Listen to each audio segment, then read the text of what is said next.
Deuces Wild, bitches! Well, second week in a row we are on here, and I got to give you a little props and give myself a little props. We're talking about Mr. Luis Arraez last week and what kind of an impact he ought to be on a team, and ta-da! The Gigantes get him. So it must be Buster is listening to our podcast.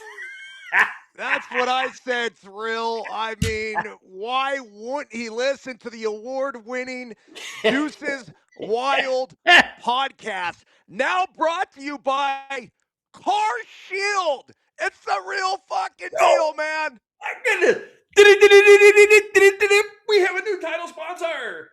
I am so fired up. Our guy Kevin over at this marketing department. I mean, fantastic. Still finalizing the details, but I don't give a shit, dude. Hey, salute. We appreciate people that appreciate us. We appreciate companies that are willing to get behind us. So we'll raise one up and pour a little out for our guys over at Car Shield. Car Shield. We protect you, baby. Yes, we do. Thrill, this was no joke, man. We talked about it last week on the podcast. We were really adamant about Luis Arraez and the value that he could bring to a team. We went on and on debating his true worth and maybe what the number would be. But ultimately, we said no matter what happens, whoever gets him is going to be very happy. This is a quality bat, elite barrel to ball skills. Let's just call him bat to ball skills. And he's heading to San Francisco to be a giant. Your thoughts on the signing of Luis Arraez? You know, we talked about it last week, and you know, I pretty much made a point saying that, hey, look, this is kind of like a dying breed. A guy who has, like you said, great bat to ball skills, puts the ball in play, doesn't strike out too much.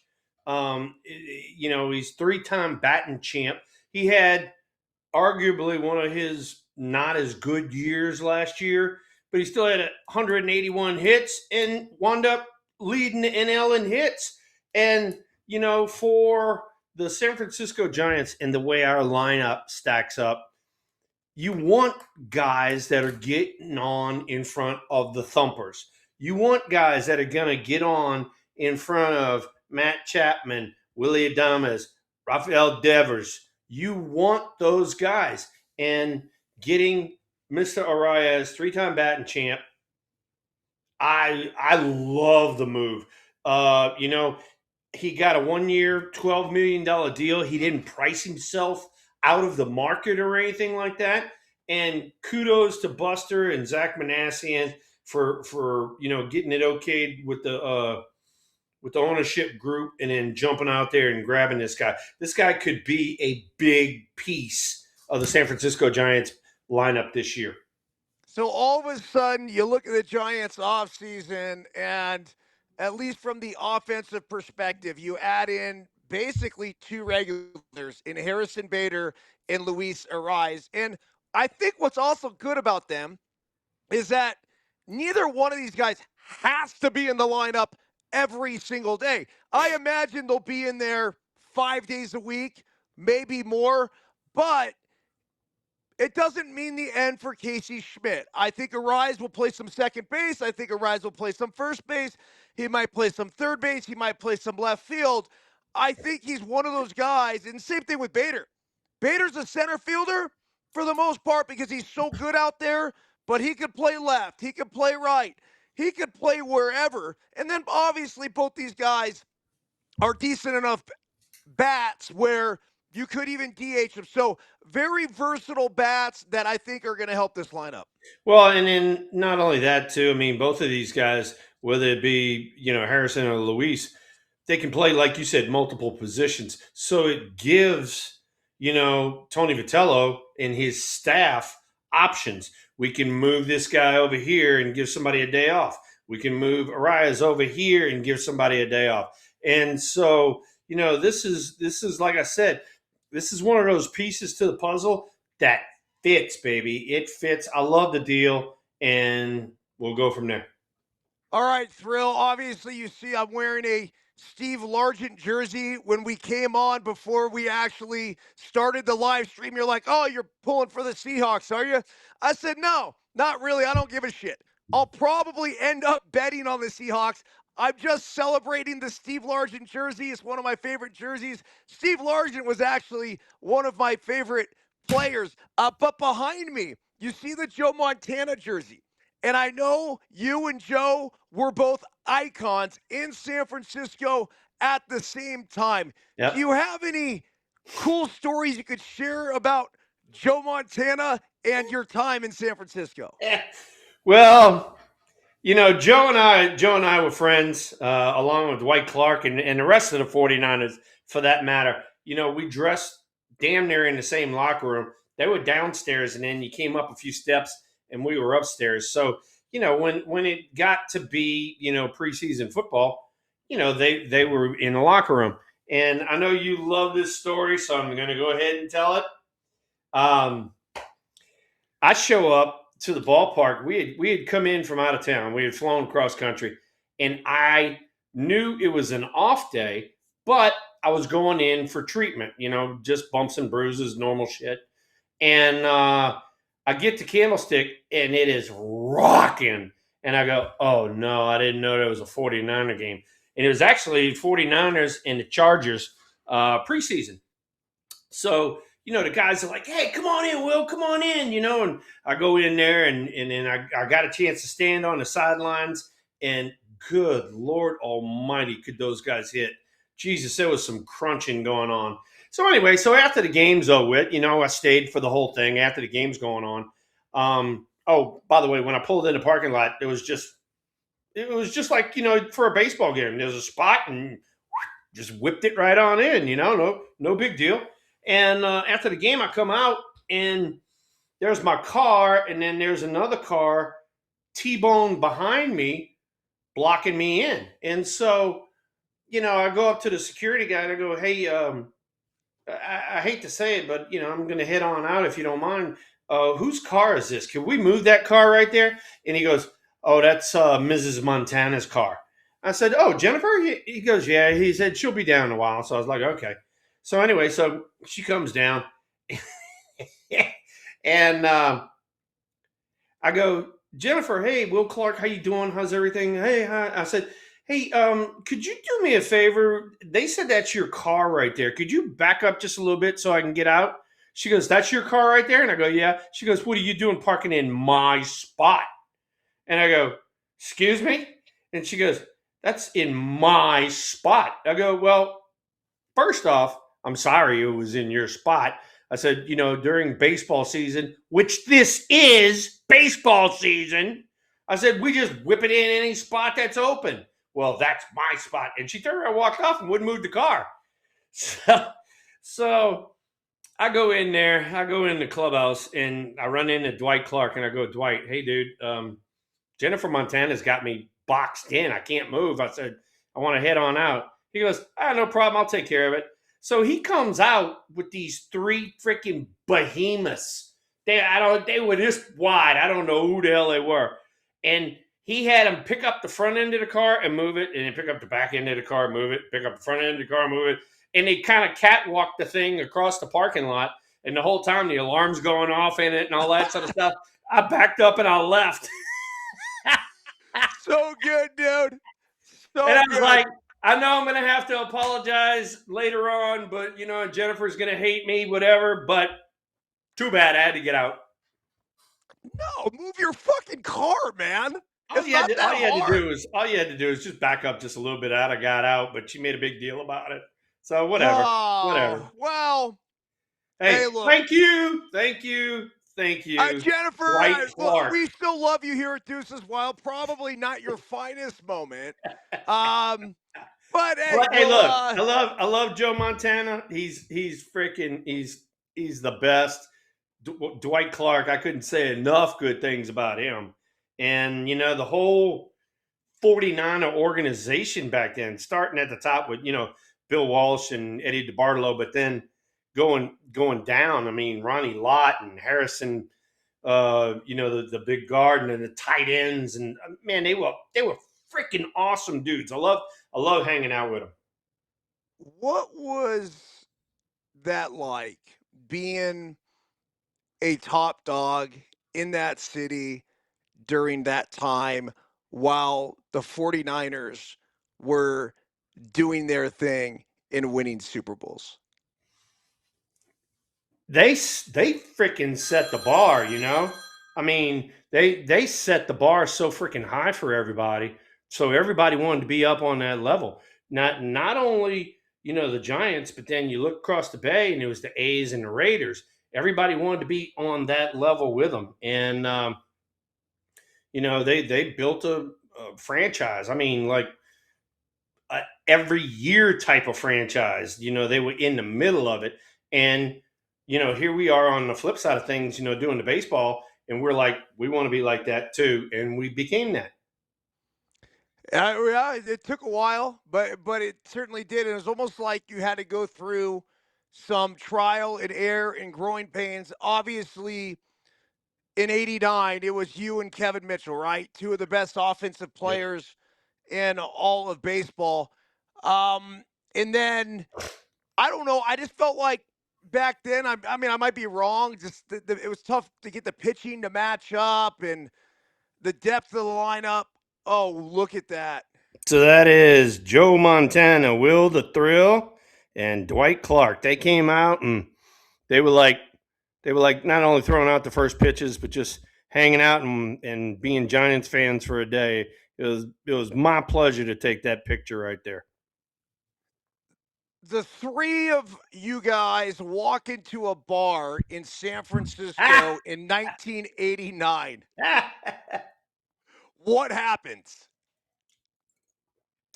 In 1989, the three of us walk in, all hell would break loose.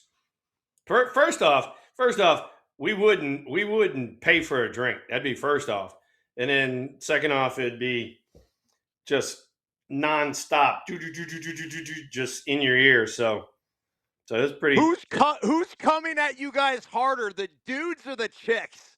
Well, the dudes would come to me, and the chicks would go to Dwight. Dwight was the good looking one, you know. Dwight was the ladies' dude, so they'd go that way, and then the dudes would come to me. Oh man. And then Joe. I mean, talk about an iconic superstar still to this day, arguably the greatest quarterback who's ever lived. A lot of people want to put Tom Brady in that category. This guy was a bona fide international fucking superstar. Yeah, no, when you and we talk about it, on the baseball side of things, we talk about, hey, when the lights are bright, you want somebody to step up. You want somebody to say, I'm the man, and step up. Joe was that guy. Joe was that guy. He would figure out a way. His 2-minute drills and shit were unbelievable. And, just to, you know, command that offense and run the San Francisco 49ers for that long at that level. He is, of that era, he's the best. So there's a famous story when they're in the Super Bowl. I believe this one was in Miami. There's 2 minutes to go. They have to go, I think it was like 90 yards, and it eventually was the Joe Montana to John Taylor winning touchdown pass. That happened with, I believe it was 39 seconds to go. But they're at about that 2 minute mark, and I think it was Harris Barton who was in the huddle, and it was just saying, Yeah. like, Yeah. I couldn't be more nervous. This butterflies in my stomach, knowing that here we are, 80, 90 yards away from potentially winning a Super Bowl, but there was this crazy amount of work that was going to happen between now and then, and thinking of all the things that could possibly go wrong. And here comes Joe Cool, and he's like, and he starts looking off in the distance, and everyone's looking at him, just waiting to see what he's going to say. And he's like, "Holy shit, is that John Candy over there?" And everyone turns and looks, and it's like, "Oh yeah, it's John Candy. Cool. All right, let's go win a Super Bowl."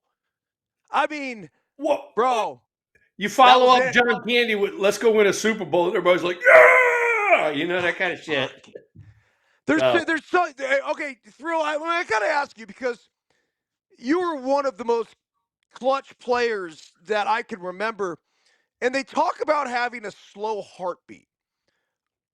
What does that mean? And to come up big in those moments, in those situations, how did you control your emotions? I really, I mean, you and I have talked about this in the past. We hadn't talked about it lately, but I was always in that situation from the get go. I mean, high school into college, into A ball, and then into the big leagues. It was like I was always in the middle of the mix at the time when the game was going to happen. The time where you wanted to be there, and you and I talked about it. It's like the more you're there, the more you're confident in being there, the more everything just chills out for you. So a lot of people say, like, and you just mentioned it, that things slow down. For me personally, it was making sure I took a deep breath. If I went and I took a deep breath, it was like, dude, everything just mellowed out. And then when I got in the batter's box, it was like the concentration was like so focused. It was like I had no idea there were 50,000, 60,000 people in the stands. It was me and the pitcher, and I was looking over his shoulder at that box where that ball's going to come out of, and I was just locked in. And there are a lot of athletes that call it different things, but for me, it was just taking that deep breath, calming down, and then focusing. I tell the boys to feel the air pass through their nostrils. Ooh, there's a good one. There's a great one right there. That's it right there. You can do that, or just take it in and go, and then all of a sudden, for me personally, and especially when you had a big situation, when I took a deep breath like that, the damn hair on the back of my neck stood up, and I'm like, "Whoa, that's what I'm living for right there." And then you step in the batter's box, and do your thing. I think more than anything, what the breath does is it brings us into the moment. It brings us into the here. It brings us into the now. You forget about the past. You have no concept of the future. The only thing that matters is what's happening. We literally are where our feet are. And I think in this sport, it's a really difficult sport. We sometimes can mind fuck ourselves and Oh we yeah, worry about failures of the past and we project out and think, well, what if this doesn't work out and we fail going forward? But ultimately, when we can get to this free and fearless state, and there's actually a t-shirt that we've made for Let Them Play. It says free and fearless. And that's how I want our boys to play. Play free, play fearless. If you fail, you fail. All good. But I think there needs to be this like total immersion into the team concept where this isn't about you, dude. Success or failure, forget about it. This is about doing what we can to help the team. This is about having a higher mission, a higher purpose besides yourself. Ultimately, I know the times when I've had success in those ultimate sort of clutch situations, that's been my mindset. yeah. No, and I was shaking my head because it's like you hit the freaking nail on the head right there. I mean, we talk about the 49ers and a dynasty, right? And some of the names kind of slip by you, but then when you look in the chat room and you see Linda with Jerry Rice and Ronnie Lott and Roger Craig, and then you brought up Harris Barton, and then you got Brent Jones, Russ Francis, John Frank, You know, I mean, like these names start coming back to you, and you're like, oh my God, how good were they? And then to jump into exactly what you were talking about, Ronnie Lott gets all freaking mangled, you know, and they go, well, you know, we can take your finger and we can do this, and we can do that. You're going to miss, you know, 6 weeks, 8 weeks, or whatever. He goes, fuck it. Cut that son bitch off. I got to play next week. What? Cut your finger off? Yeah, just cut it off. I don't need that fucker. I'm going to go play next week. And I'm I like, told my that kids that is a story the other day. freaking stud. Bro, I literally was at the dinner table maybe 2 nights ago telling that story. And it just was a different time. Yeah. Yeah. And And you not know to what? say that I don't know. I mean, Lindsey Vaughn's about to go ski race on a blown ass knee and whatever else, and she's 41 years old. And I don't know if the comparison's the same or not, but that there's complete and total disregard for your well-being in some sense to benefit the greater good of everybody else. And I want to go back for a second though to you and the base hit up the middle against Mitch Williams. And you were having a hell of a series, obviously one for the ages, but you get on first base after this historic base hit, and right, we do this, and Yeah. I'll never forget you hugging Wendell Kim. I gave him the biggest freaking hug because Wendell, when I signed in pro ball, Wendell was my manager in Fresno, California, and he took me under his wing. And, you know, it's symbolic because I'm bigger than him. But when I grabbed him like that, it's like I took you under my wing, big boy, now. And, Yeah. you know, Wendell and I were like two peas in a pod. I mean, you know, I showed up from Mississippi State. He did not have a team leader. We had, I don't know, 3 or 4 guys that hated each other, you know, stuff like that. And it's like, all right, the team when myself, Jeff Brantley, who was our number 8 pick, my teammate at Mississippi State, and then our number 2 pick was a right-handed pitcher from TCU by the name of Brian Onutka. The 3 of us showed up, and we're like, what the hell did we walk into here? I mean, seriously. I mean, Pro ball. the day I got there, right? The day I got there, I go deep first at bat. I go deep in my third at bat. We wound up winning the game. And the next morning at 8:30, we got a team meeting on the field, and Wendell is dog cussing some of these guys. And I'm like, what the hell is pro ball about? We just won last night and we getting dog cussed. But evidently, they had been playing like crap until the 3 of us got there. Well, then Wendell called me in the office and he goes, hey, you know, he goes, we got this guy that doesn't like that guy, and we got this and that and all that. And he goes, you know, can you just kind of take control? And I go, Wendell, I just got here. And he goes, nobody's going to take control. He says, I need somebody to do it. I go, you got it. And so I went up to Brantley and I go like this. I go, Jeff, I go, dude, we walked into a fucked situation. And he goes, what? And I go, this guy don't like him, and he don't like this, and this guy doesn't want to pitch, and this guy's doing this. I said, dude, you gotta take control of the pitching staff. I said, I'll take control of the offense. And he goes, really? And I go, yep. I was go, let's go now. I said, we might as well while we got our asses reamed just now in a meeting. I said, let's go talk to everybody. And so sure enough, we went around, we started talking. Okay, this guy still hated him, but at least he could get along with him on the field. And we go 50-15 in the second half and win the Cal League. So, you know, it's, you know, having Wendell Kim as a manager, my first manager, you know, in pro ball, and then having him be on first base for arguably my biggest swing of my career, that was pretty freaking special. The one thing that I really felt like it was symbolic of was that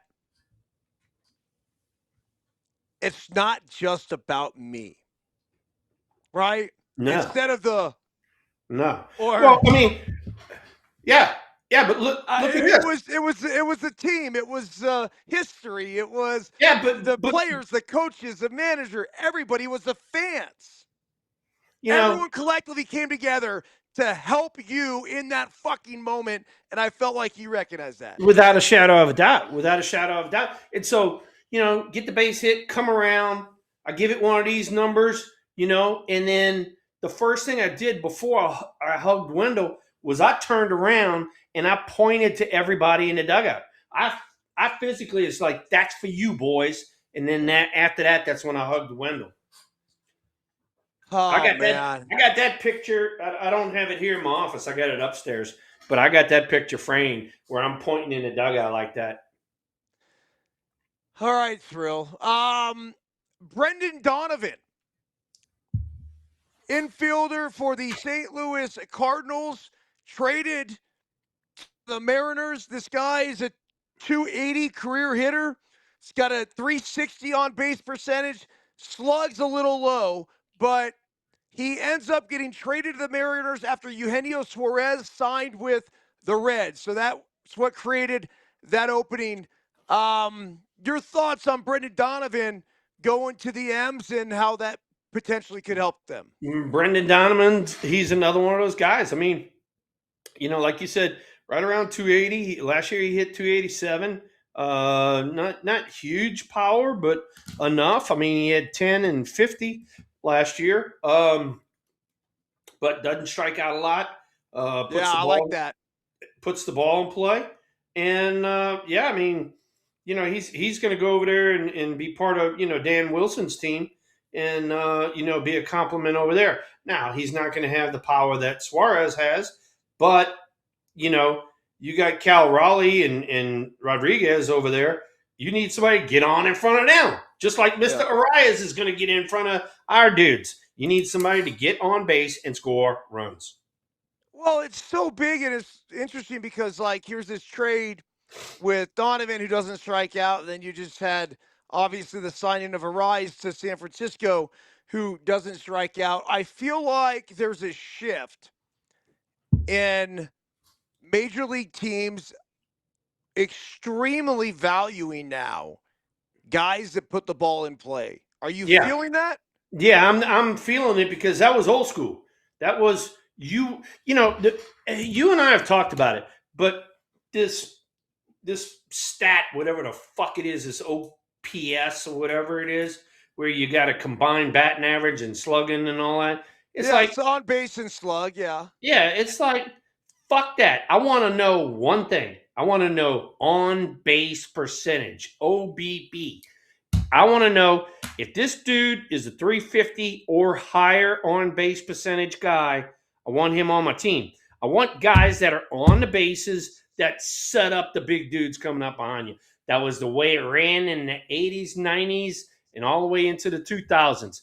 That's how you set up your lineup. You put the guys that got on at the top of the lineup and the guys that drove them in the middle of the lineup. And that's the way it was. Yeah, I like that. Hey, so Thrill, the Chicago White Sox signed Munetaka Murakami. Uh, was a standout player in Japan. So he comes over and a really good sign by the South Siders. And they asked him if he had any request to potentially help make his move to the United States a bit easier. And he was saying um, he noticed that they did not have a bidet in the locker rooms.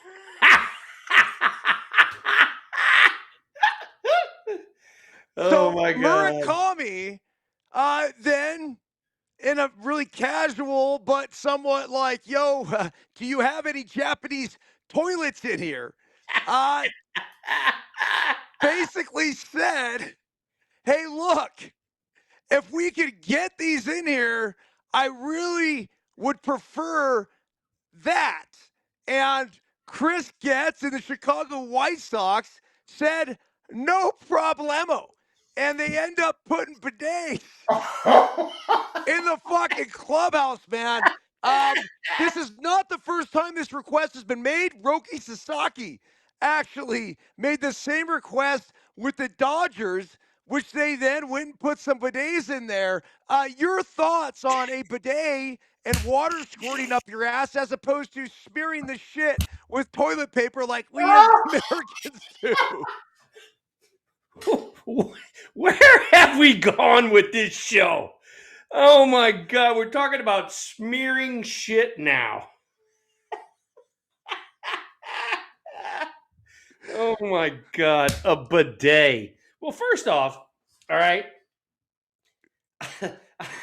I've stayed in a lot of hotels, right? And you walk in and yeah, there might be one in the bathroom and all that sort of stuff. And the first thing I do is I go, no, that's for women. I go into the toilet, right? Because you figure the women, with hygiene and all that, and we're not as hygienic as women. So I'm not going to have water shooting shit all over the place. I'm sorry. All right, I'm sorry. Just So that's you how don't I feel. use it. You don't And use now, the now bidet. we got millionaires that fucking come over from another country and want the son of a bitch installed in the stadium. Oh, and by the way, the White Sox stadium is the worst fucking stadium in the whole goddamn history of the baseball. Oh, dude. I'll tell you what, man.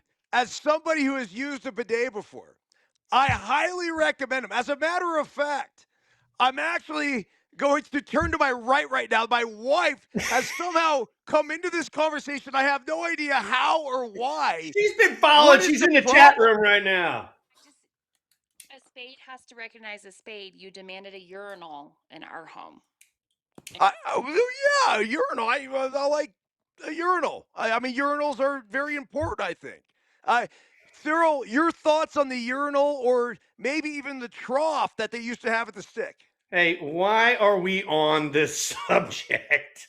We should not be on this subject. I mean, more importantly, why did my wife come up here at this moment? Just to talk Well, she about the was she urinal was that I in the chat requested? room just a minute I ago. can't think his request is that far off. You've made this same one in our home multiple times. Multiple homes have had urinals, and that's not normal.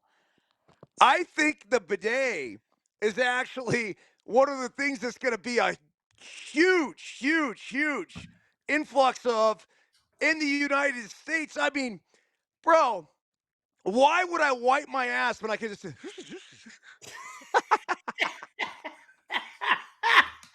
hey, better, hey, you better it get that cleans it water well warm, too. otherwise you might be picking your ass off the top of the roof of the freaking bathroom. Oh man, incredible. I don't look. I totally am with Murakami. I'm with Sasaki. I get where these Japanese players are coming from, and then once you get that freaking steady flow and stream of pressurized water, you're like, ooh, okay. I've never used one, so you're the expert. You take it and run with it. All right. In the chat room, go ahead and tell me who's with me. I mean, there's got to be some people who are with me using Hell, bidet. the chat room was headed in a different direction until you went bideting. I don't know. Thrill, we had a conversation last week about the penis plant. I actually posted it right before we came on here. I'll probably end up deleting this post because I imagine I'm going to get a lot of fucking weird shit coming back my You way. think? You think?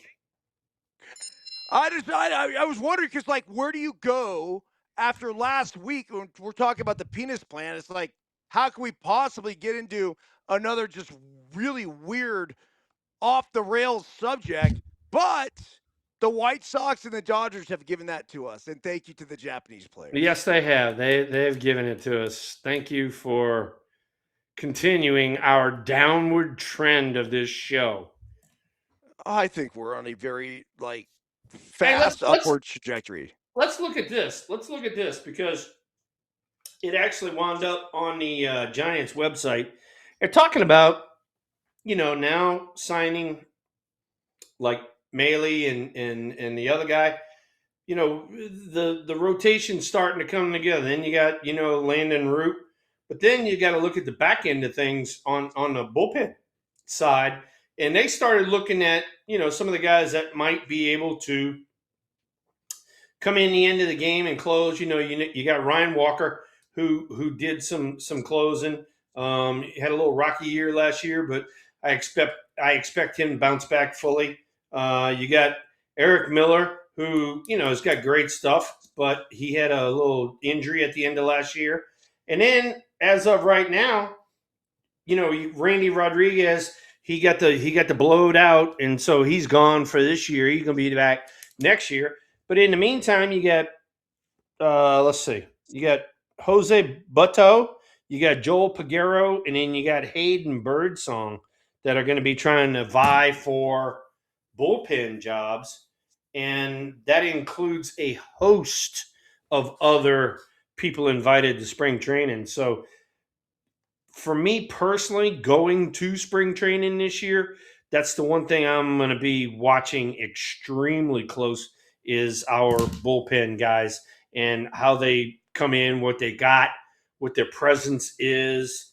If they attack early or if they get in late in the count, whatever it might be. Who is it that you really like out of that group? I'm not familiar with Butto or Peguero. I am very familiar with Birdsong. I've seen Birdsong the last 2 or 3 years in minor leagues. I've always liked his stuff. He has, off the charts A and B, breaking ball, change up, fastball.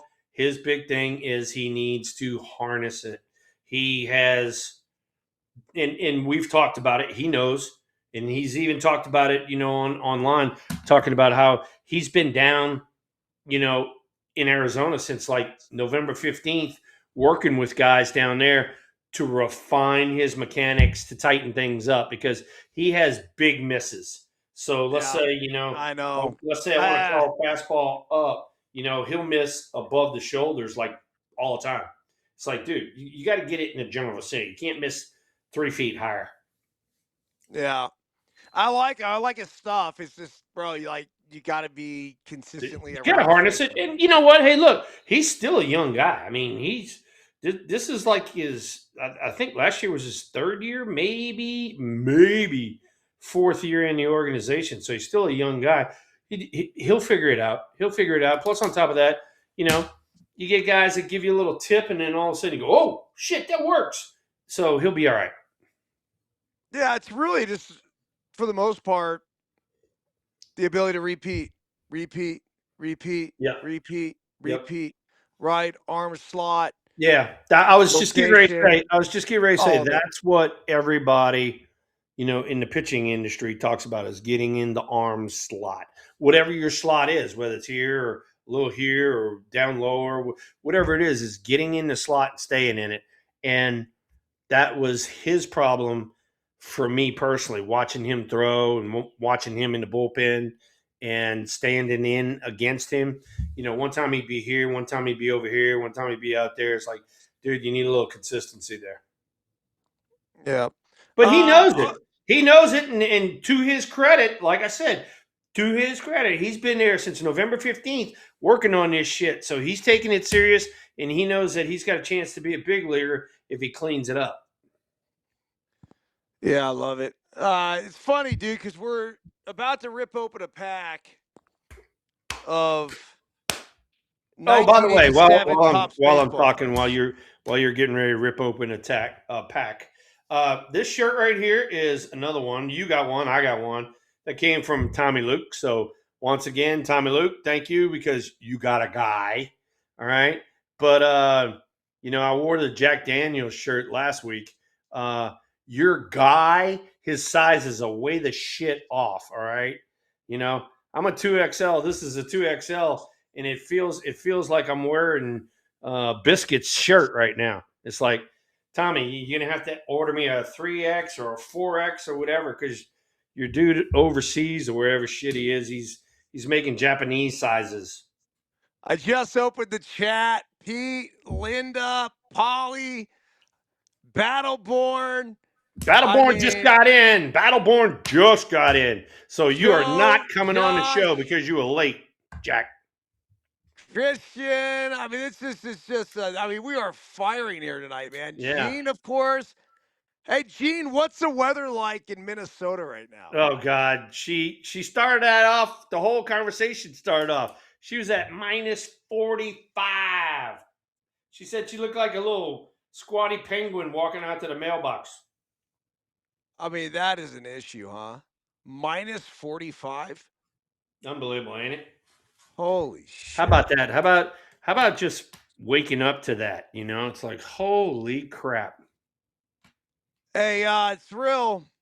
So before we get into the pack, look at these two cards. Oh my God. Look at you go. There they are. Studley Your 1 and boys. 2. Studley 1 and 2.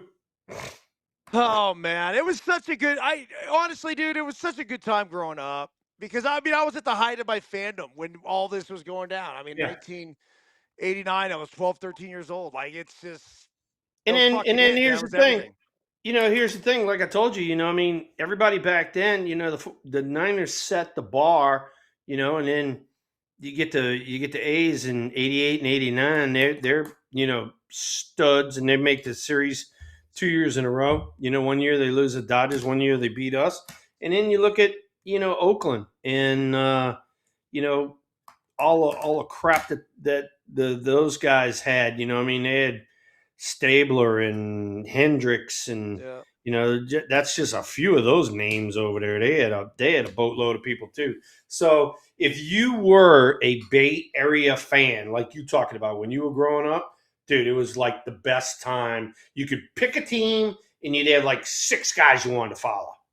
Well, on top of that, it's interesting because I I don't think there's ever really been a dead period of Bay Area sports because then you get to 2010 and then it was the Giants winning the World Series 2010, 2012, 2014 and it was right about the same time where the Warriors went on their fucking miraculous run and have been a dynasty really in a lot of respects Yeah, over the past decade or so.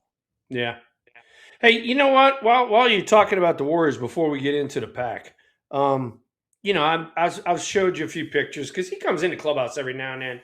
Is Steph, and I really like Steph. We had a chance to talk a little bit, and Josh, who's in the chat room, is a huge basketball fan, and I watched a full game the other day. It's the first time I watched a full Warriors game. Trey had it on with the TV and all that, and it is amazing what Curry goes through every day being shadowed by somebody, and he's about this far up his ass, otherwise known as the bidet. He was the bidet of the day with Steph Curry. And, for him to still get open, make shots, score 20, 30 points, whatever, it's freaking amazing. I mean, because I know how physical that game is, and that just gives me a new appreciation for Steph and what he does. Well, he's now doing it in his like mid late 30s, dude. Like this is arguably one of the greatest basketball players of all time. And people will try to tell you, "Oh, but the defense isn't there." And this, shut the fuck up, man. Yeah, I I've watched a lot of basketball players in my day, right? Starting with Bird and Magic, and then I grew up a Warriors fan, getting to watch the run TMC with, you know, Mitch Richmond, Tim Hardaway, Chris yeah, Mullin. yeah, That was awesome. I will tell you. Then obviously it was Michael and LeBron. We've seen like the greats of the greats. yeah. Steph is right up there with every fucking one of them. The Every greatest one of them. shooter who's ever Every lived. one of them. And like I said, I mean, until I saw that the other day, and Josh has been telling me, but until I saw that the other day, now I get it. It's like, Jesus Christ, what does this guy got to do in order to get open? That's first off. And then get the Yeah. shot off and all that, and then make it and still do it, 30 points a game and shit. Like, dude, whew. So here we go. This is the gum that came in the 1987 Tops pack. Please don't. Please don't. Clearly, we're like 40 years Please, old please here. don't. No. Oh, God. Listen for the crunch, right? Okay, go ahead. Oh, It's like chalk, man. That's really what it oh, is. It's just that like it's really, disintegrating in my mouth. unbelievable, unbelievable. Where's the trash can? You better Go. find it pretty quick. Fuck, dude. It's got that taste, though. It really does. That, like, I remember when I was a kid when I ate this gum, and it's very nostalgic. Dude, I loved it. I loved it when I was a kid, but I don't love it now. Not after being in a pack for 40 years and then Yeah, but does it matter if it was 1 year watching or you fucking have to 40? throw up in a trash can. It's not throwing up. I just don't really want to digest this in my fucking stomach. But I think it's important to put it in my mouth. It's kind of like smoking without inhaling, right? Put it this way. All right, put it this way. Those were chemicals used back in the 80s. They might be freaking banned right now. Oh, I'm sure they're banned. 100%. All right, what you got for me? You know, I used to smoke pine needles. Oh, God. How does that not surprise me? Yeah. Fuck, man. I don't know. I mean, it was All right, one of those ladies and things gentlemen, where we have gone from wiping your ass with a bidet to now smoking no. We've pine gone from needles. wiping your ass to the bidet, which is a much Okay. more cleanly Oh my way of God Almighty. dispersing of the shit that comes out of our ass. Jesus. That goes back to Well, me. It goes back to me in Texas with the rusty rag, hiding a rusty rag every day. what was that? Give me this story. Oh, I already told you that one. The rusty rag? No. Yeah, yeah. What's the rusty rag? Rusty Greer had a little face rag, and he'd always carry it into the shower, and that's what he washed his privates with. And every day, he'd come back and he'd hang it up, and the guys, the clubhouse kids would wash the rusty rag, and then they'd hang it back up. And I'm the first one in the clubhouse, and I'm in the locker right next to Rusty, and there's the rusty rag. So I'd go hide it every day. I had a new hiding spot every day. And every day Rusty would come in and just be freaking mad as shit at me because I hid his freaking rusty rag, otherwise known as his shit rag. Ha! Oh, Rusty Greer. What was he like, man? Oh, the Red Baron. He's funny. I enjoyed him. He was so good. Great player. Great person. Good family man. But as the red hair would allude to, he did get the ass every now and then. And he definitely got the ass when the thrill was hiding a rusty rag. He played fucking hard, dude. Oh, he played great. Dude, he made a catch and a half in what was that, the eighth inning? Yeah, the eighth inning of the perfect game that we had there in Texas. Kenny Rogers' perfect game. He made a full out, diving catch as good as you'll see, and he saved that perfect game. What about Kenny Rogers, the gambler? The gambler, Kenny. So, he had come up as a power pitcher, and then, he had lost a little velocity, so he was having to deal with change ups and throwing cutters and shit like that. But guy knew how to pitch. And he was our ace there for 3 or 4 years while I was there. Oh yeah, he was. All right, we're into the pack. Thrill, do you have anything on our guy here? I have a feeling you do. Jeff Reardon. Oh my goodness, Jeff Reardon, a stud closer for the Montreal Expos. Papa Manuele. I know he's loving life looking at the Jeff Reardon card, but good Lord Almighty, Jeff was a dominant closer for the Expos through the 80s and into the 90s. I mean, he's got to be. I don't know what his career finished with, but he had an ERA in the twos. I mean, at this point, so this is 1987, 1988. He had 100, almost 200 saves. Like, Jeff Reardon was a bad motherfucker. Yeah, he was a bad son of a bitch. That's what I told you. He was a stud closer. I mean, he had 367 saves. All right. Do you have anything on this guy right here? Manager of the Texas Rangers, Bobby Valentine. Bobby Valentine. Oh my God.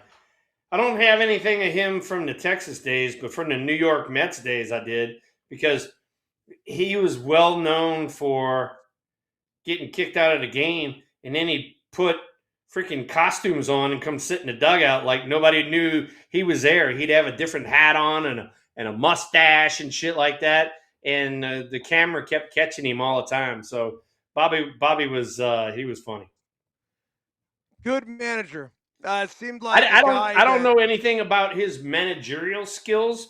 I just know that, the guys talking about him at first base, they didn't have anything bad to say about him, so he had to be a good dude. What about this guy right here? Steve Bye Bye Balboni. Oh my goodness. So Steve Balboni and I are linked. He was the number 3 pick in the 1982 draft of the Kansas City Royals, and he signed, and I was the number 4 pick of the Kansas City Okay. Royals in the 1982 draft, and I did not sign. I went to Mississippi State.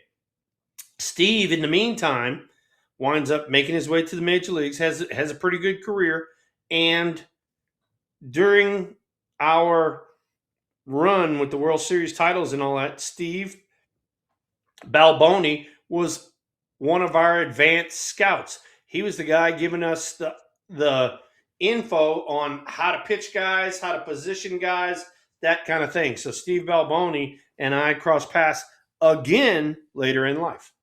That's very cool. Steve Balboni and I actually shared the same agent, a guy by the name of Gary Wishart, double sky point to Gary. He was an NFL agent, but he had represented Balboni at one point. He represented me later in Gary's career. Gary's just an awesome fucking dude. I miss him. Was really, really, really influential in my major league career and just my life in general. All right, Thrill. How about another manager card here? Sparky Anderson. Oh my God, Hall of Famer, both leagues. With the Detroit Tigers, with the Pittsburgh Pirates. Schmag Central. You could not be on the field without seeing Sparky Anderson at least light up 15 times. But, just a great manager of people. I mean, he had some interesting individuals over there in Detroit when he had them, and then he had some interesting individuals in Pittsburgh when he had them, and still wound up figuring out a way to do it. We have a turn back the clock card here, Thrill, Oh, I like those. with Reggie Jackson. Give me a Reggie Jackson story. Say, Reggie, how you doing, baby? Mr. October.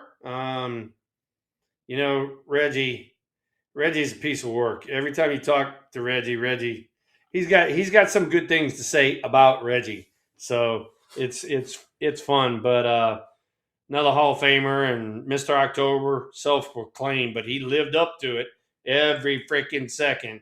So I mean, I've had some good conversations with Reggie. Matter of fact, I saw him when Major League Baseball did that game at Bickford Stadium that was going to honor Willie Mays. Reggie was there, and that was the last time I saw Reggie. Very cool. All right, Thrill. We have another manager card. I don't think I've ever gotten multiple manager cards in one pack. This is our third manager in this pack. This is one that you probably know pretty well, Roger Craig. Roger Craig, baby. Played for the New York Dodgers, and wound up being Sparky Anderson's pitching coach in Detroit. Roger Craig was credited with basically teaching everybody the split finger, which in essence was a forkball. Everybody and their grandma threw a forkball. Now what he did was he threw it, and I don't know, they moved hand position or whatever it was, and then it became a split finger. But he taught Mike Scott, and Mike Scott went over to Houston and became dominant, because of what Roger taught. And then the San Francisco Giants, our whole pitching staff threw it, and we went from being kind of not in the mix in the early 80s to turning around and being in the mix from mid 80s all the way to now. All right, Thrill. Is there anything else you want to get to tonight before I go downstairs and crush some pots?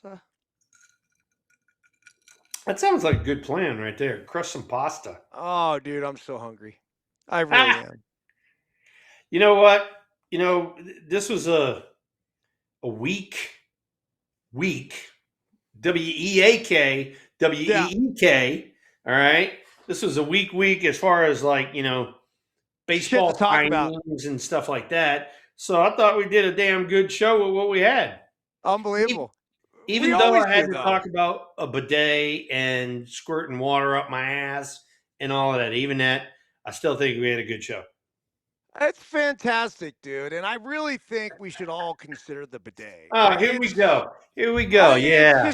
Let's do that. It seems like a much more cleanly way Yeah. to disperse of the feces. Hey, look, if I'm going to do that bullshit, I got to go outside and throw, the dummy for my dog, Doc. Let him go retrieve the dummy. While I'm out there, I'll just take the fucking guard nose, shove it up my ass. How about that one? That's a good point. That'd be a good way to clean it. There you go. Thrill Super Bowl is this Sunday. It's in the Bay Area. Do you have any predictions on what you think may happen? It's the Sea Chickens and the New England Patriots. I got to go back for a second. Hold on. You have to understand. The first time I met you was the 1989-1990 Super Bowl in New Orleans on the Bourbon Street. It actually was not long after I sucked down my first hurricane at 13 years old. And I was with Barbara Barnum, who had a one-seat season ticket at Candlestick Park behind home plate. And I know you ran into Barbara several times through the course of the years. And I was with Barb. And she's like, Bertie, let's go talk to Will. And bro, I mean, that changed my life, dude. I mean, I already wanted to be a big leaguer, but that day to see you with your posse and your entourage walking down, it was pretty fucking cool, man. That was all of my guys from the Bay Area. They all came down because they wanted to, hang out in New Orleans and go to the game, and we had a ball, dude, and it was fun talking to you and Barb. Barb was always so much fun. She was a character to talk to. So she was great. Yeah, glad you and I had to meet back then. It was super cool, man. My dad took me out there, and it was I don't say on a whim because we did have season tickets to the Niners, but at the same time, that was my first Super Bowl. And yeah. I'll never fucking forget it. It was a 55-10 drubbing. So between the first touchdown, Montana to Rice, to being able to walk Bourbon Street, and I think that was the first time I ever drank alcohol.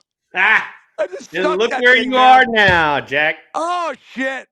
And here we are, raise one up and pour some out for the 49ers, for the Bay Area, for Barb, for my old man. Education and experience. Just keep chasing both. It's unbelievable, man. It's unbelievable. We kind of, you're the epitome of a West Coast dude growing up in the Bay Area, and I'm the epitome of a Southern redneck growing up in the Bay Area. So we both were the same way. You want to know the beautiful thing about the Bay Area? Everyone's so fucking themselves and twisted and this and that. Yeah. But hey, I like to think we're a bunch of go-getters. Vortex of energy between the Bay and the ocean. That was kind of that was kind of the mentality I took when I went to San Francisco. I'm like, when I signed, I'm like, oh Jesus, how's this going to work out there? And I was like, you know what? Everybody walks to their own drum. Mm-hmm. Do your Right. thing. I'm going to walk to my drum. Y'all walk to y'all's drum. That's the Bay Area in a nutshell. I mean, we get pigeonholed and all this liberal bullshit and everything else. Yeah. Well, look, fuck that. The Bay Area is innovative. The Bay Area is fucking forward thinkers. The Bay Area. Are there plenty of the liberals and fucking yeah, this and that? Of course, Yeah. I get it. But at the same time, these are people that, in a lot of ways, are changing the world. And so, to be able to grow up there, and then obviously you, in a lot of ways, grew up there as well through your Yeah. No, professional that's what I career. said.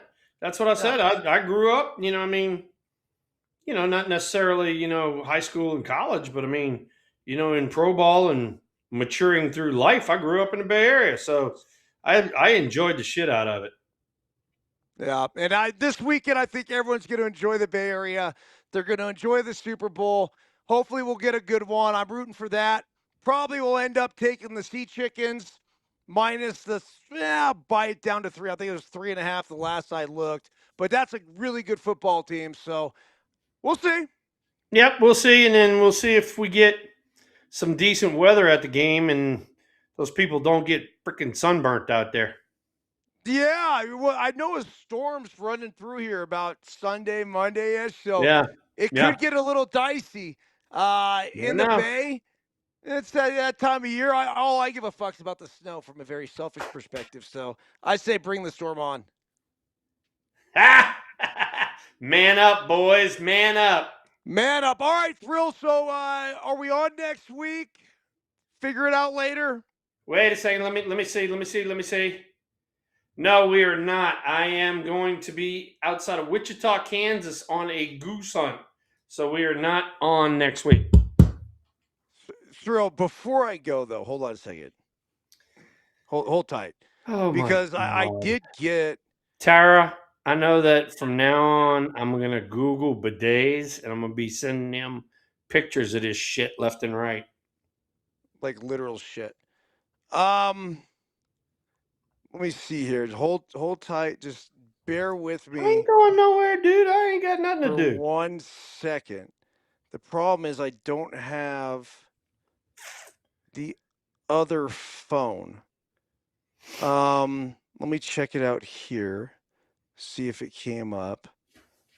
Oh, and while you guys are while Eric's doing that, I'll entertain you guys. I will definitely be out in San Francisco. Linda, Nora, JT, y'all all know, Mike, that Autism Night is Friday, July 24th. And so I'll definitely be out there for at least that homestand for sure. The Giants have asked me, and I readily agreed because I thought it was a great idea. They want to do Jeff Kent's jersey retirement, which is going to be on, it's either Friday or Saturday, the 29th of August, whatever that is. Let me find out what that is. March, April, May, June, July, August. It's going to be Saturday, August 29th. And then I'll also be out last week of the season for the Willie McCovey Golf Tournament. And hopefully, keep my fingers crossed, seeing the Giants playing some meaningful games to win the NL West. Yeah, that'd be fun, huh? And then, as per me, I'll be out there early in the season too. I ain't gonna miss that much of the season. I'll be out early. I just haven't nailed down a date yet. When I do, y'all will know. All right, Thrill. So basically, what I'm trying to find here, and I'm allowing it to load, and it hasn't quite loaded yet. But apparently, you were in Houston at an autograph signing. Was it yesterday or the day before? It was Sunday. Yeah, how'd that go? Well, I haven't done an autograph show in a while, and I heard that 15 years. The guy that runs this show, he and I have done shows back when I was playing and stuff. He's very reputable, and he's been doing it for a while, and I kind of trust him. And because I hadn't done it for a while, exactly 5 years, you want to know the truth, I was telling Josh this. I literally signed for 6 hours straight. Oh fuck. I signed my life away. And, needless to say, you get paid a nice little chunk. But, then again, that's what I told him. I said, look, that's one of the reasons why I don't do shows anymore is because, you guys know that I sign my name pretty quick. I'm legible. And then, y'all keep shoving thousands of items in front of me and I'm there for forever. So that's one of the reasons why I don't do the shows anymore. Yeah, dude, it's pretty amazing though. Your autograph is arguably the best autograph that I've ever seen. The fact that you just simply spell it out, Yeah. right? It says Will Clark and it's fucking right there. Yeah. It Yeah. is beautiful. Did you practice that as a kid when you were growing up? Not really. My dad had a really good signature too, and he just told me he said, if you're going to sign your name, make it legible. That way, people know exactly who signed it. And I was like, okay. And then it just kind of evolved from there. But yeah, yeah. And no, Linda, they did not feed me. I just worked straight through because I'm a worker, Really? baby. I'm a worker bee. Okay, Thrill, here it is. I got a message yesterday. We got a message yesterday on the No Filter account from Stevie Clark. I also got a message from this guy's kid as well. But here we go. It says, I bought my boyfriend, Brian Villardito, tickets for his 47th birthday for us to go to the TriStar Will Clark signing on February 1st in Houston so he could get his jersey and card signed and to get a photo with Will the Thrill. We went and it was amazing. My boyfriend was so excited beyond words to finally be able to meet his baseball idol after 30 years of being a fan of Will the Thrill Clark, forever a Giant. And we got to see the Astrodome, where Will hit the solo home run off Nolan Ryan his first time at bat in the major leagues. He loved that, but was sad that nothing is being done with the Astrodome now that holds so much history. Today, Monday, February 2nd, we were on our way to the airport to fly back to Chicago, and we stopped to get food by the airport. Someone broke into our car and stole our backpacks. Brian's backpack had all his Will Clark stuff in there, his tickets, signed baseball card, signed jersey, the photo with Will Clark, 2 Will Clark t-shirts. We brought two Will Clark, let's see, continue. 2 Will Clark t-shirts we brought to wear to the show. Everything was taken. Thank God we are safe, but I was wondering if someone could be so kind and help me get in contact with Will Clark or something to get Will to possibly sign another jersey I will have to buy to send to him when we get back home to Woodbridge, Illinois, or something else I can buy or do for my boyfriend Brian so he is not so sad now every time he sees Will Clark stuff or looks at his collection. He absolutely is heartbroken and is super bummed out, as you can imagine, meeting his childhood idol for the first time ever. Happy as a kid in a candy store yesterday, and then our car gets broken into, yada, yada, yada. All the shit's gone. Figured I would message you and ask to see if you had any ideas what I could do. I look forward to hearing back. This is Stevie Clark. Stevie, I'll tell you this. Before Will even answers what he could possibly do, this No Filter Network hat that I have, that Will has on, we will send you one of those ASAP. Now, Thrill, if there's another jersey that gets sent your way, or if there's something else you can sign, I don't know, but what a fucking story, man. Yeah, no, that's incredible. And believe it or not, I remember those guys because you go to a show and somebody walks up to you and said, hey, I came from Chicago to come to this show, and I go, what? You came from Chicago? And so it's like, you have a meet and greet, you take pictures with people and stuff like that. And it was my pleasure. And I do remember those guys, having that shit happen to them like that. That's, oh God, That just the sucks. society we live in. But here's what I'm going to do. All right. Did he send that to you, or he sent it to a no filter account? What was it? So I went to the no filter account. I know that Giuseppe Pepe Manuele also got an email at the no filter support. I think just trying to obviously get a hold of you.